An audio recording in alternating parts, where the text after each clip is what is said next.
Welcome to the Unconditionally Worthy Podcast. I'm your host, Dr. Adia Gooden, a licensed clinical psychologist who believes deeply that you are worthy unconditionally.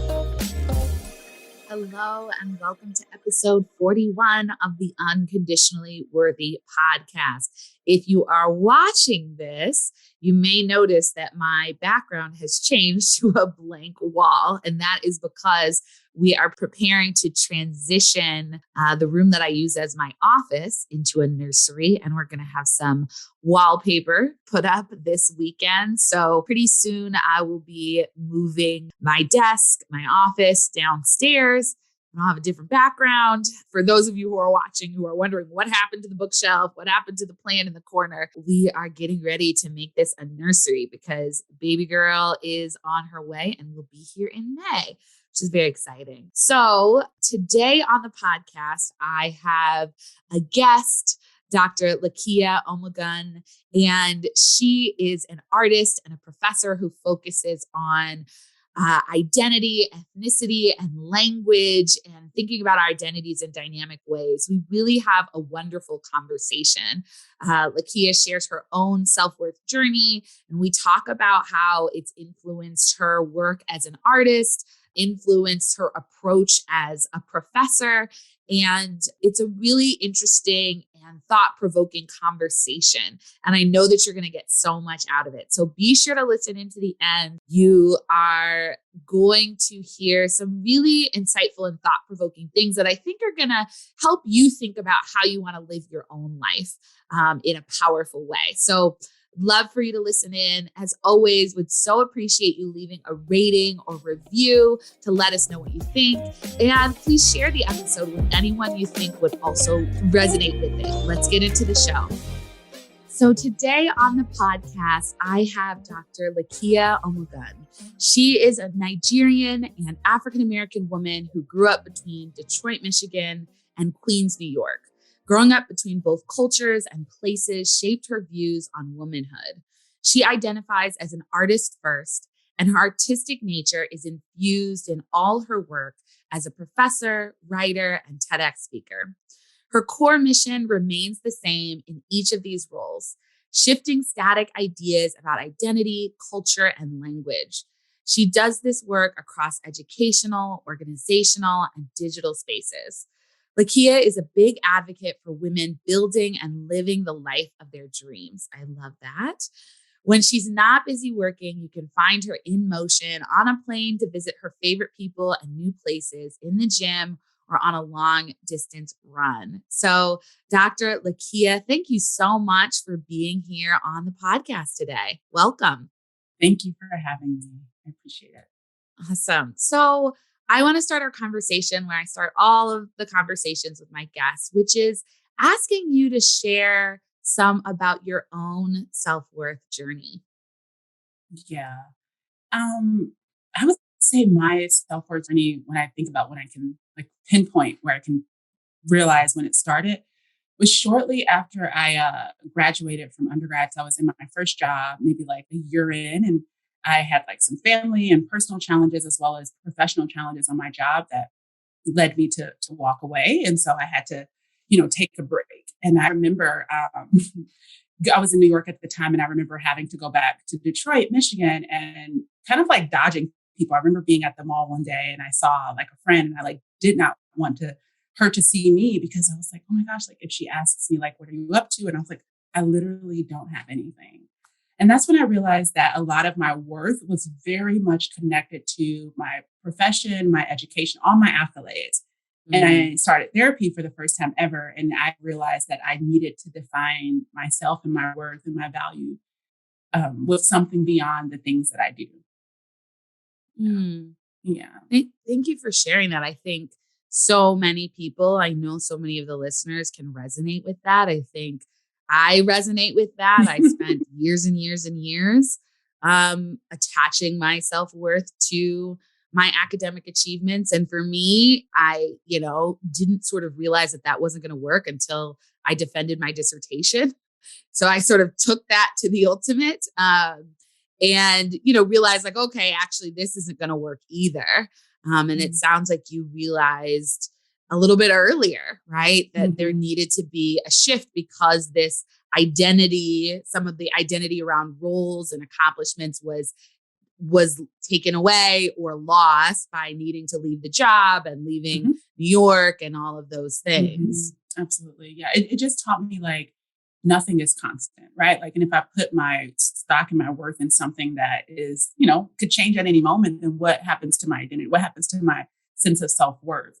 So I really started to, it wasn't perfect. Even up until now, I just really started to just carve out new spaces and really look. And my faith was a huge part of that, like looking for value just simply because I exist. But I have value just because, I exist because I'm the child of God. As I said, my faith is a huge part of understanding and finding value in my self-worth. So, and that was tough. And sometimes it really still is, to be honest, though. Yeah. And so it sounds like for you, you see self-worth as being your value as a child of God, your value because you're alive. Is that how you would describe self-worth and your understanding of it? Absolutely. So I would have to say it's anchored in my faith for sure, but I get to define like what makes me valuable because growing up, a lot of my self-worth didn't just come from education, but it also came from like being the good daughter or like, being the good student and doing all the things that, I learned very early in life that when I do things right and when I do what people expect me to do, then I am loved. And so I had to like unravel all of that and say, you know what, I'm still loved while I'm sitting on my couch, watching Netflix, eating some Cheez-Its, and so like, or if I didn't get to that email, like I still have value, and so I do a lot of that, me redefining my value for myself, like all the time. Yeah. I think that's so powerful. There's so many little ways that are seeking for self-worth outside of ourselves, whether it's approval from other people or accomplishment, sort of seep into the way we do everyday life and the shoulds that we put on ourselves and we should be doing this and not doing that. And there's no time to relax and all of that. And so I think it's really powerful to think about, not only the big sort of conceptual idea of what makes us worthy truly, but also how do we practice that? And what does that look like to give ourselves room to be full humans and not perfect and still believe that, we're worthy. Absolutely. That's the big part of it. It is a practice. And like I said, not only do I like tell myself that over and over again, and I have support through like therapy and coaching, but like a prime example, I remember this past Friday, I was like, oh my gosh, like I have to send out this email because I want to stick to this. And I was like, well, Lakeya, you really don't even have the energy to do it. And it doesn't make you, so I had to go down this like mental list of like, it doesn't make you a bad person. It doesn't make you a bad, professional, colleague or anything like that. And so just honoring what I needed. And I would also say that coming to my sense of self-worth requires courage. Because a huge part of, just trying to be, I used to try to be everything to everyone and try to, fit these perfect roles. But in order to step away from that, it required me to, be courageous and say, actually, I'm not going to do that. And what's on the other side of that? So it requires a lot of faith and a lot of trust too, to say, actually, I can't do that. Or I'm choosing not to show up in this way anymore. Does this mean that I'm going to lose that relationship? Does this mean that I'm going to lose this opportunity? But knowing like, for real, like deeply believing that what is meant for me is meant for me. Yeah, I think that's so powerful. And, I agree that it takes courage. And I think often when we think about courage, we think about courage helping us to do things. And the way you're sort of framing it is like the courage not to do things, right? Absolutely. Like the courage to stop the overworking in order to please other people, in order to get other people's approval, and then reinforce this idea that you're worthy because you always are working and you always respond to that email right away, right? The courage to trust that who you be, as I like to say sometimes, is worthy. And it's not just what you do, right? That you could do less and still be worthy, right? And that, I think you're right. It takes a lot of courage. It can be really scary. And it's a practice, and it needs to be sort of an intentional deep breath. Okay. Right. Like instead of just running and doing the same things that I've been pulled to do and exhausting myself or overworking myself or whatever it is, I'm going to pause and sit and honor my body, honor my intuition, honor what I need for myself. Yep, absolutely. And having a community of people to like, my sisters, my really good friends, trustworthy friends, like, they'll be like, okay, Lakeya, that's enough. Or you're like, you're getting back to that place again, so, or I'll be like, oh my gosh, I'm so tired. My partner, he'll be like, just go rest. So having a community of people who genuinely love me and see me and my worth for me, not because of what I do or what I've accomplished. That was huge too. And getting to this place of self-worth is I really had to do an inventory of a lot of the relationships in my life. Like, what's the role? How am I pouring into them? How are they pouring into me? Or maybe that's not happening at all. And to just really reevaluate, because a lot of my relationships before, again, going back to people pleasing, were me like, pouring into other people's lives, building them up. And I got to a point where I was like an empty cup. And I was like, this is just not sustainable. I can't continue in this way. So.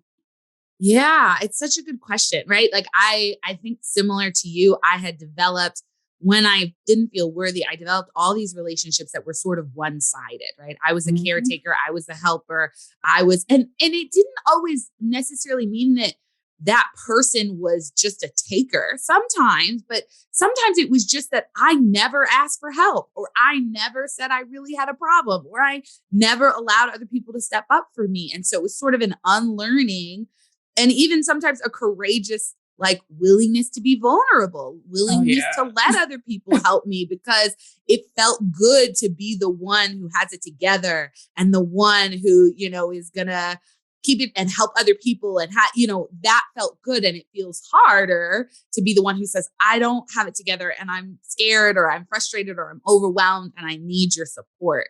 And that is another space of like practicing it. And then I think the other thing you're pointing to is when we allow that, when we allow other people to show up for us in that way, that's when we really feel loved and accepted and supported because we know these people are not here for and with me just because of what I can do for them. Oh, yeah. Yeah. They're here for me and with me because they love me. They love who I am and not just what I do. Absolutely. Which for me was extremely transformational because like I said, I built my entire life, like I have worth because of what I do or what I've accomplished, and I have based on what I can do for people. And it is, you're right. It is true. It's connected to vulnerability because, like to not have it all together or to, not do all the things. That means that I have to be honest with myself about what I cannot do.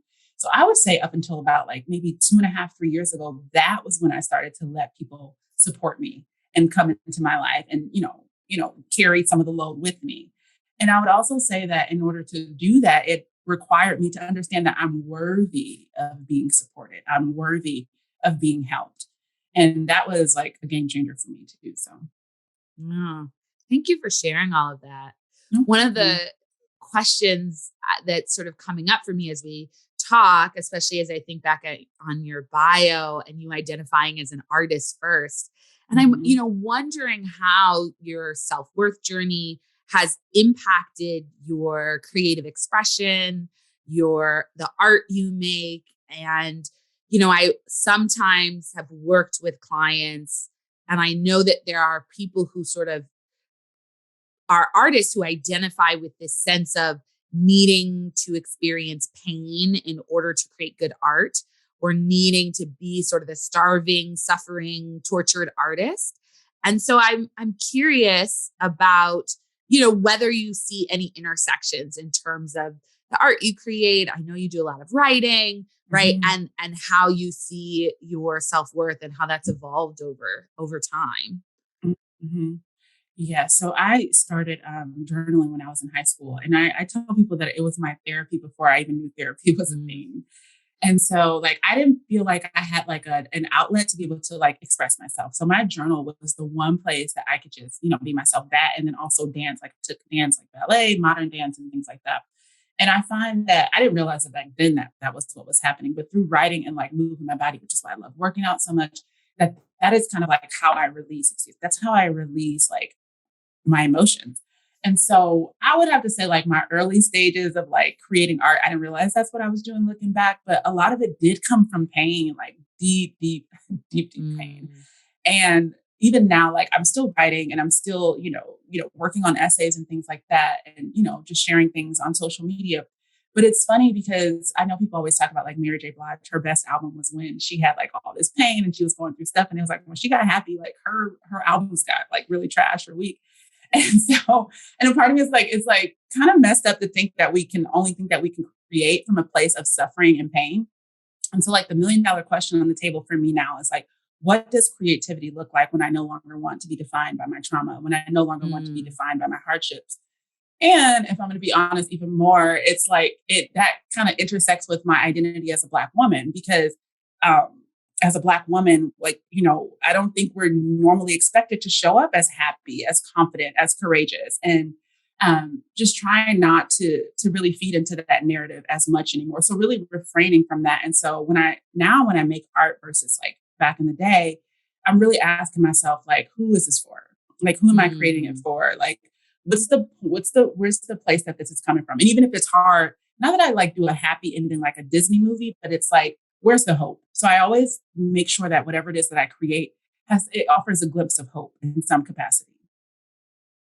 Oh, I love your response. The sort of, what does my creativity, what do I want it to represent if it's not about the trauma and the pain that I've endured? And it seems, it's sort of this question of what's the balance of acknowledging what you've been through and acknowledging that you're more than that, and giving yourself to express more than that, to be more than that. And I think that's such a relevant question, not only for people who are listening who identify as creatives or artists, but for all of us, right? To say, okay, we're acknowledging the pain, the trauma, the challenge, and we don't have to be defined by that. And what does it look like to move forward in our lives, to create our lives in a way that's beyond being defined by what's happened to us? And I think we are, in a space in our culture where the good thing is that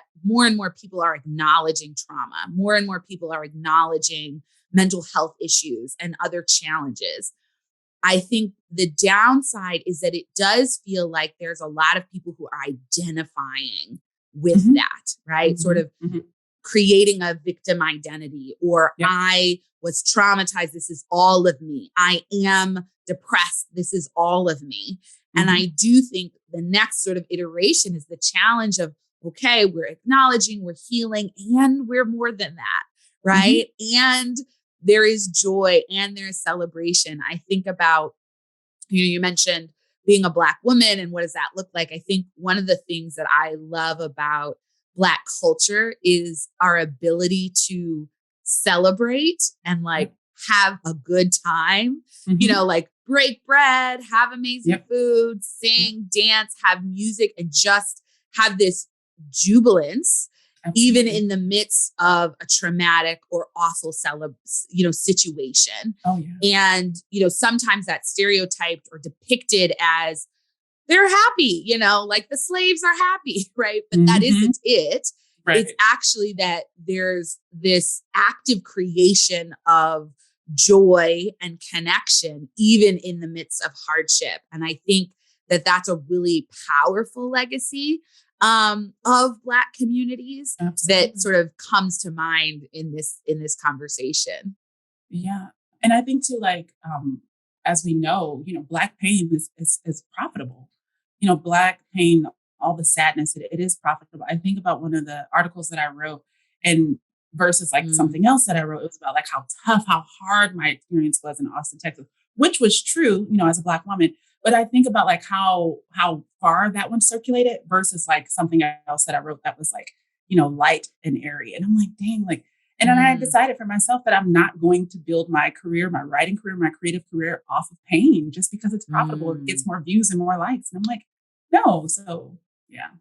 Yeah, it is interesting. I find that same thing with like Instagram posts and things like that. Like the things that get the most traction tend to be the things that are associated with sharing pain and sharing challenge. And I think some of that is because people feel like, okay, I'm not alone. And that is so Absolutely. helpful. And I do think there is some of that, which is this is what we expect, what's normal from Black people, right? This is what we're comfortable with Yep. from you all. And so, yeah, it's like, how do you challenge that in the work you put out? And even I think in the courage to put out work that aligns with what you want to create and not just what people want the most from you. Mm-hmm. Yeah. Which is tough because I think for me, I'll say this, it's tough because there's this urge to like, want to be relevant, to want to, whether it's go viral or whatever it is. And I resist that a lot. Like before I post it, I'm like, why are you sharing this? What's your motive? So I always check in with myself.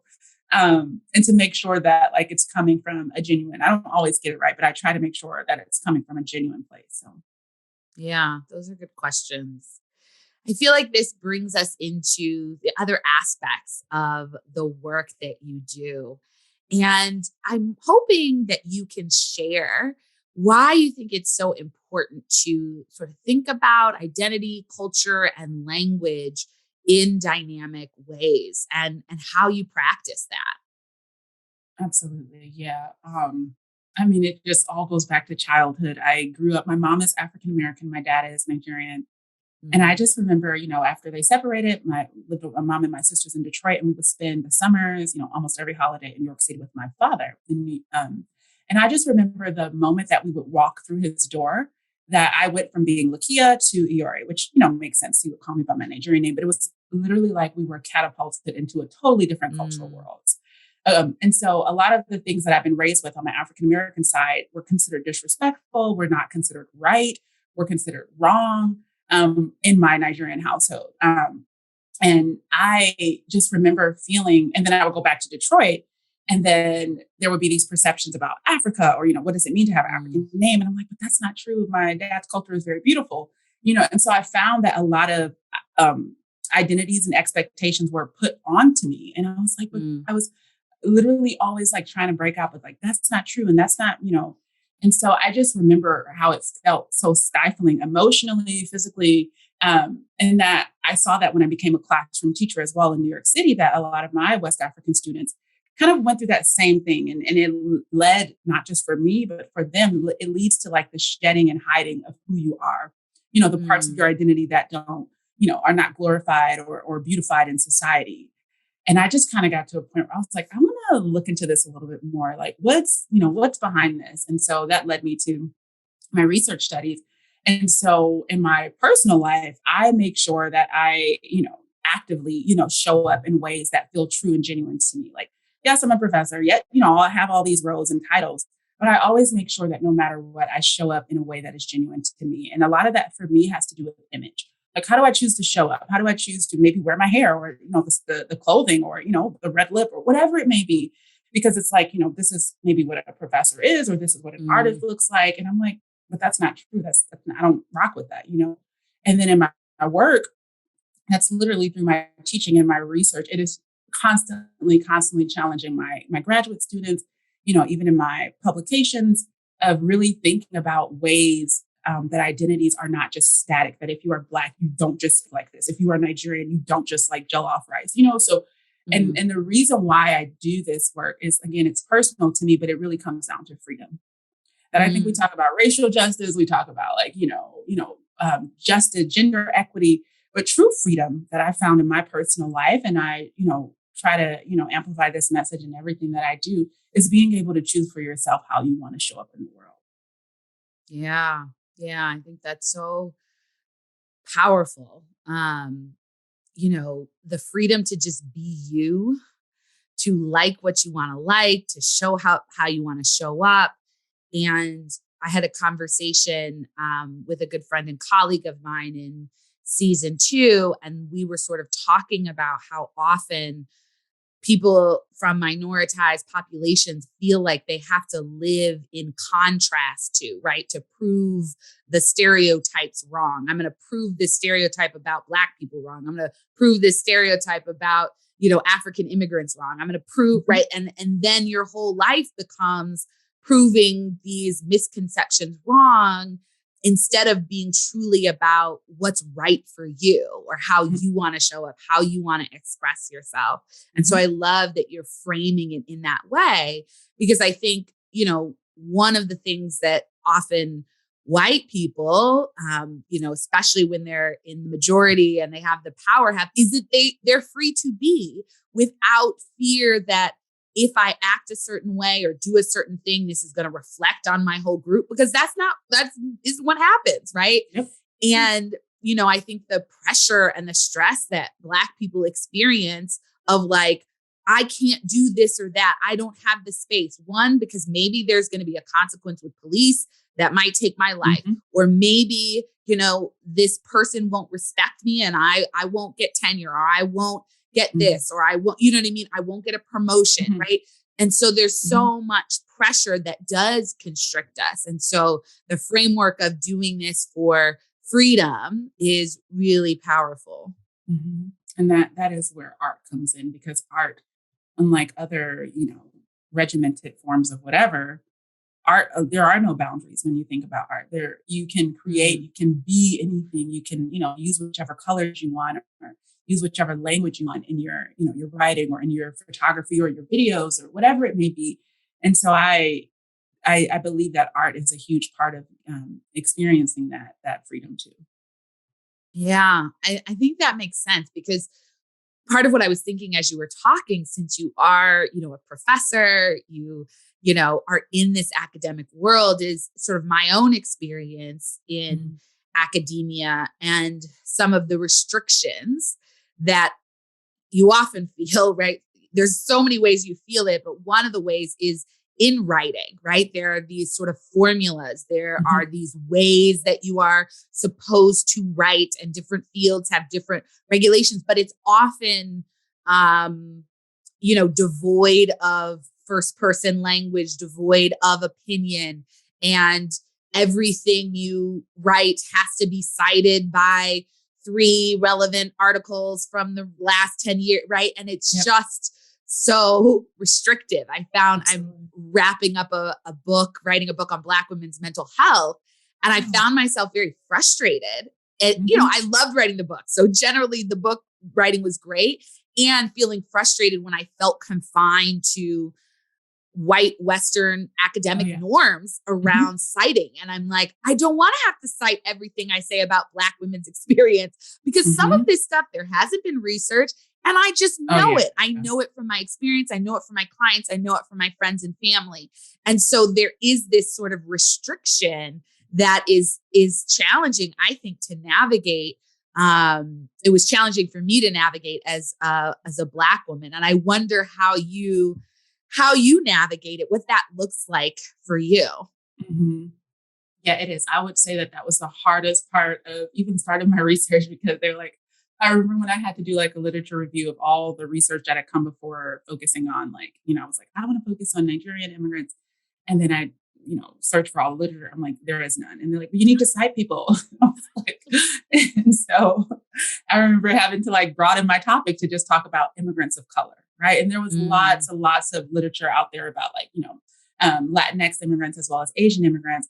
And it definitely set a platform for me. But I remember when I was like in the thick of my dissertation writing, and I was like writing, and I got some feedback, and one of the, people who gave me feedback mentioned like, this isn't necessarily the academic tone. And it was my voice. And all I could think was like, but it makes it more beautiful, it humanizes it. And so, I just kind of went with the flow. But I tell my partner this all the time, that if I don't write for like wider audience, I probably would lose my mind. And so the way that I navigate it is by, writing essays for broader audiences, or just, sharing little mini captions, in my IG that feel good. Because for me, everything comes back to feeling. And if it doesn't feel good, if it feels restrictive, it goes back to that, like, box of not feeling free. Then it does affect my mental health. You mentioned mental health. It does take a toll on my mental health. So the way that I've navigated and deal with it is making sure that reminding myself that my audience is not just academia. And even in my teaching with my students, the way that I design my syllabus is I don't just assign scholarly articles. I make sure that we like even tonight we're watching a clip from Abbott Elementary, the new show with Quinta. And so, So how good. it's so good. And, and it's the one scene when she's like teaching them about, sight words with Philly language and how we can use that in the ivory tower to really, talk theoretical concepts. And so just making sure that the knowledge and resources that are used come from the community, come from spaces and experiences that technically don't always make it into the academy. Mm-hmm. Yeah. Yeah. I think that's so useful. I mean, I think this is the reason we need faculty from diverse backgrounds, diverse experiences, diverse identities teaching, because that, when you bring your own experience and you bring your own perspective, that's what really makes learning very rich. Mm-hmm. In contrast to everybody's teaching the same texts, the same articles, Mm-hmm. right, that are written Mm-hmm. in the same way. So I love that. I mean, I think, you sort of mentioned like it would take a toll on your mental health if you didn't have an outlet, if you didn't have the Mm-hmm. space to be free with Mm-hmm. your writing and free with your self-expression. Mm-hmm. And so, that's making me sort of think about what are the interconnections between having spaces and places to embrace all aspects of our identity and the dynamic nature of that, Mm-hmm. and self-worth. And I wonder if you've thought at all about kind of how those things might be interconnected or might intersect. Absolutely. I think about it a lot in my personal life. And then the personal is the professional, as one of my advisors taught me. So it does go back to my professional life as well. But the beauty of creativity and the beauty of art is that we get to narrate, that we get to show up in a way that is like from our vantage point. I think about growing up and the movies that I watched, even like over the Christmas holiday, all my like favorite Christmas movies were full of white, characters and actors. And it's like, oh wow, like the beauty of social media, it has its pros and cons. But the beauty is like you get to take your phone or whatever your lens or whatever the medium is, and you get to say, this is my perspective, right? And this is the beauty. This is the beauty in it. And this is why it's valuable. I love when I go to Decatur, Georgia, and most people would see those in buildings and be like, oh my gosh. And I'm like, oh, look at the beautiful history that's there. And I get to take a picture of it and I get to write about it. And I get to narrate how that community, which is being gentrified and is typically deemed as unsafe, is beautiful. And so I say that art and self-worth puts people in positions, typically people who have been marginalized linguistically, culturally, in terms of their identity. It puts us in a position of power, if you will, to tell our own stories, not counter, because I'm not interested in, doing the back and forth. I'm not interested in that. This is the narrative and this is the beauty of the narrative. And I don't need to refute anything else that's there because I know that this is beautiful and I'm going to show you it's beautiful through art. Yeah, I love that.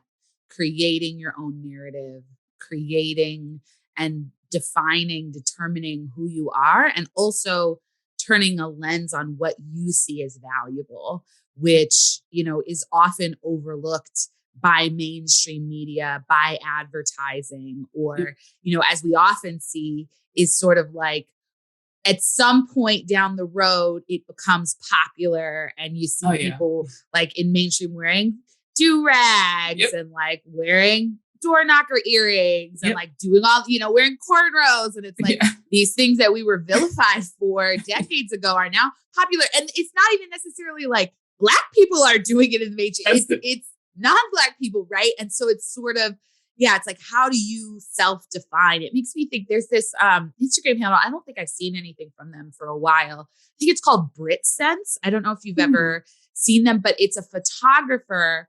And I sort of assumed that maybe they're in the UK, but I don't know. But they basically only photograph Black people from what appear to be poor communities. And they are such beautiful, like raw pictures. And it just feels like such a wonderful example of like, you are beautiful too. You are worthy of a professional photograph too. And it's not like a glossed up, makeup up photograph. It's like people in their communities living their daily lives, like little girls with like braids from their roots to their shoulders and beads on the braids, right? Like and it's so beautiful. And I think what you're saying about the self-definition, about you deciding what is beautiful, is really powerful and such a counter, because I think some of the risks that we have as we navigate spaces that are, challenging or oppressive is internalizing, right? Is, being in an academic space and thinking, well, my voice, my writing isn't good, versus it does not align with the norm of this space. There we go. And I may be forced to fit it into the norm of this space to figure out how to get through my academic program or to get published. But that doesn't mean that the norm of this space is better than my voice, right? And so I think that's such a powerful consciousness and awareness that people can cultivate to affirm their worthiness. Absolutely. I tell people, I was telling my sister recently, when I first got to undergrad, I took my first course. And prior to taking that course, nobody could tell me I grew up rich. I grew up in the best neighborhood ever. But it wasn't until I took this like sociology class and they were talking about like, poor urban communities. And they showed a picture with like bars on windows and on the front door. And I was like, oh man. And I would never forget how those materials that were used in his teaching made me feel. And I remember feeling shame for the first time about where I'd come from and where I'd grown up.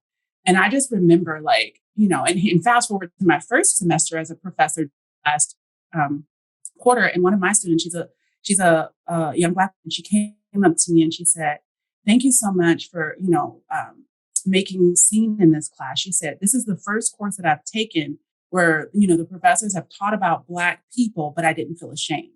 And I was just like, right? Because the materials that we use in our profession, whether that's at a big corporation or even in academia, whether we realize it or not, are racialized, and they send narratives about, people and stories. And so I'm always making sure that I'm checking what I'm using, and I'm asking myself, what message does this send about this group of people in society? Because for so long, stories were told about me, my identity, my language, my culture. And to now be in a position, not just as a professor, but even through the arts, to share a narrative that's very different and true based on our reality, like you just said, is a beautiful place to be in. And so I just always think about that, how important that is.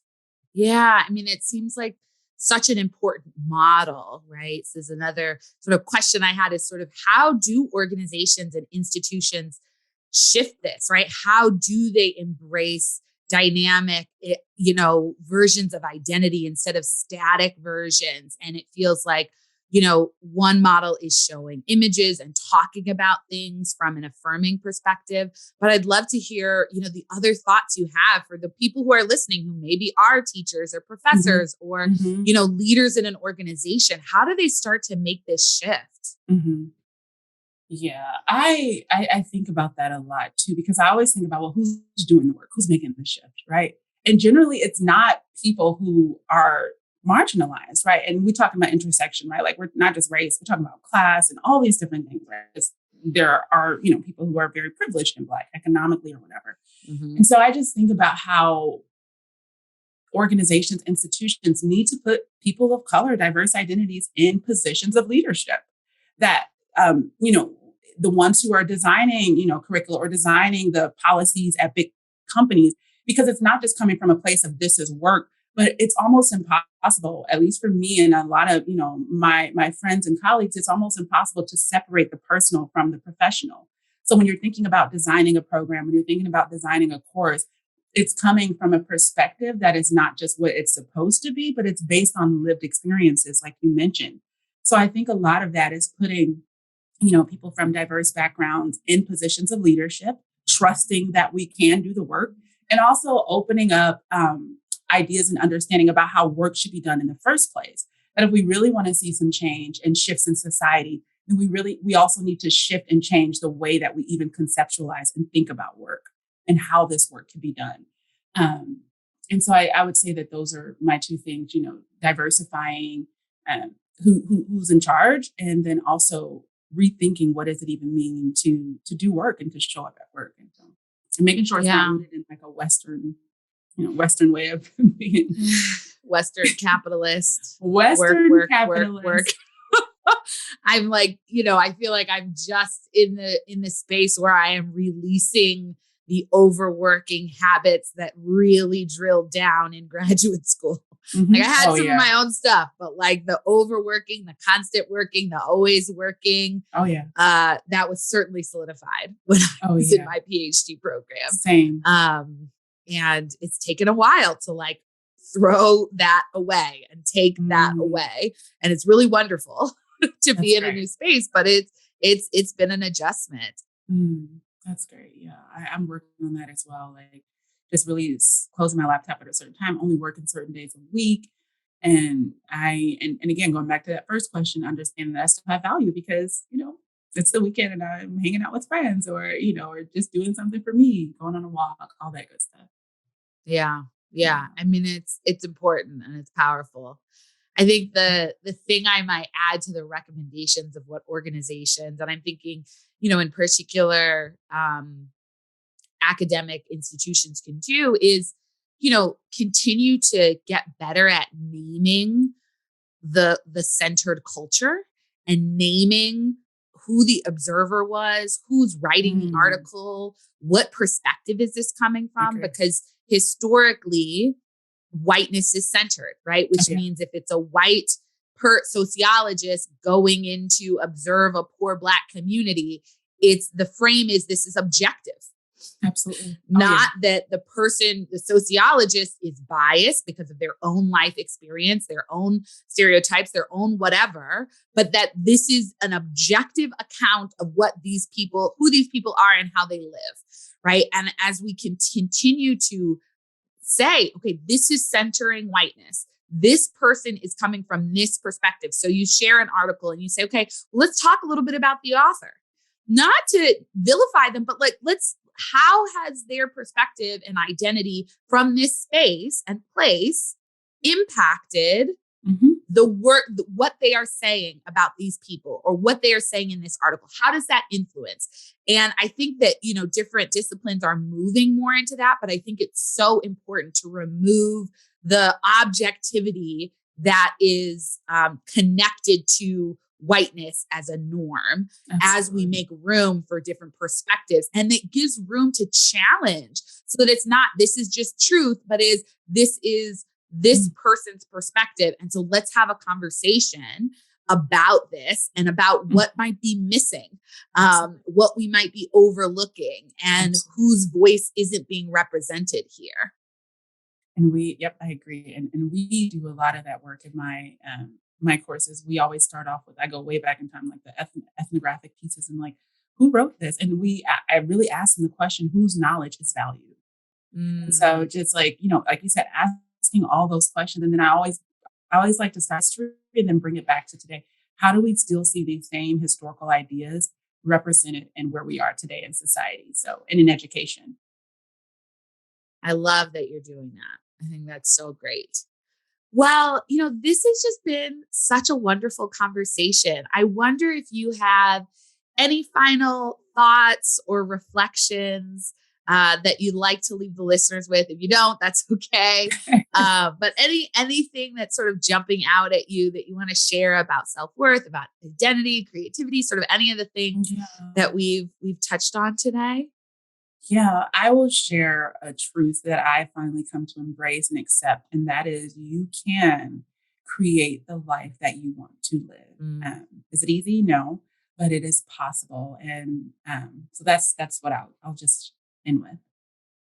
I love that. I think one of the things that I'm really passionate about related to helping people embrace their unconditional self-worth is helping people to live the life they want to live full out, vibrant lives. Because I think that when we don't feel worthy, we tend to hide. Related to what you said earlier, when we feel restricted or restrained, when we don't feel free, it's really hard to be our full selves. I was also thinking about, as we talk about this knowledge and what knowledge is prioritized is, how do you trust your way of knowing and value that and see that as worthy, right? Your intuition, your, all of these things, your spiritual knowledge, the wisdom, family wisdom. And so I love this idea of like, reminding people that you can create the life you want, right? You can create the freedom you want. You can build the life you want, and that you don't have to feel like just because something may have happened to you or you may be navigating challenging systems, that means you can't live the life you want to live. So I love ending our conversation on that note. And I'm sure that people are going to want to stay in touch with you. So will you let the listeners know how they can stay in touch with you? Absolutely. You can check out my website. So that's lakeyaomogun.com, or Instagram, where I spend a lot of time in my stories. And my name on Instagram is also Lakeya Omogun. That's LakeyaOmogun for both the website and Instagram. Awesome. And we'll have all of that linked in the show notes. So be sure to follow Lakeya and check out what she is doing. And, thank you again so much. I know that everyone's going to get a lot out of this conversation. And I really appreciate you sharing your time, your energy, and your wisdom. Thank you so much for having me.